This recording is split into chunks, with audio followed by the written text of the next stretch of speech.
দোকানে তোমার কম্পিউটারটা চালু করা আছে বটে, দেখি দেখো তো। ও এটা বটে, মোর মোবাইলটা একটু ওজন করব। সকালবেলা নেট ভরে এসেছি, কিন্তু সেই সকালে যা ওজন ছিল এখনও তাই আছে বটে। দেখি তো, মোটে 239 গ্রাম। হায় বাবা, দেখি মোবাইলওয়ালাকে একটু ফোনটা লাগাই।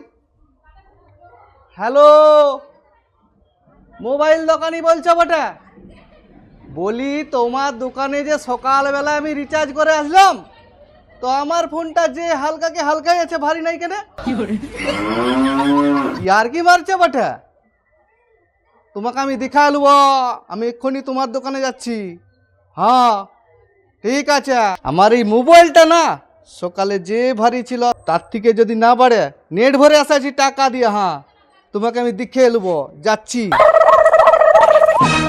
দোকানি, ও দোকানি, কি হয়েছে তোমার বলো তো? হ্যাঁ, শুধু তখন থেকে ষাঁড়ের মতো চিল্লিয়ে যাচ্ছ। আরে কি হয়েছে মানে, আমি তো সকালবেলা আপনার দোকানে এলি, হ্যাঁ, তো আমি ফোনটা রিচার্জ করেছি, হ্যাঁ, তো আমার একটা পয়সার ওজন আছে। তো আমার যে রিচার্জ করেছো তুমি, হ্যাঁ। তো সেই ফোনটা তো আমার এই 239 গ্রামই রয়েছে। বলছি, তোমার মাথাটা কি খারাপ হয়ে গেছে? আমার লয় দোকানি, তোমার হয়েছে। আরে তোমার মাথাটা খারাপ হয়ে গেছে। ফোনটার নেটটা ভুললে ফোনটার ওজনটা বাড়ে। আরে বাবা, নেটটার ওজনটা কেনে বাড়বে? আমি তো পয়সা দিতে একটা ওজন আছে, দিছ। তো সে ওজনটা আমার ফোনে কয়। আরে ফোনটার নেটটা ভুরা হয়েছে, নেট প্যাক, নেট প্যাক।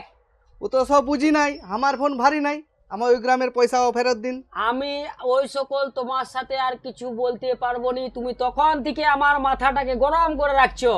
ঠিক আছে দোকানি, আমার ওজন যদি না বাড়ে, মানে আমার মোবাইলের ওজন আচ্ছা। যদি না বাড়ে, আমি পাড়ার মুরব্বী দিকে কইছি, তোমার একদিন কি আমার একদিন। ঠিক হ্যাঁ আছে, বলে যাও দিলাম। যাও, তোমার যা করার আছে তুমি করে নাও। মাথা রে বাবা, হায় হায়, মাথাটাকে যেমন সকাল থেকে আমার খাইয়ে নিল রে বাবা। আল্লাহই বললাম। তার মোবাইলে নেট ভুটছে, তার মোবাইলের ওজন বাড়ে নাই বলে সে পাড়ার মুরব্বী দিকে জানাবে। হ্যাঁ হ্যাঁ, যাও যাও, আমিও দেখে নেবো।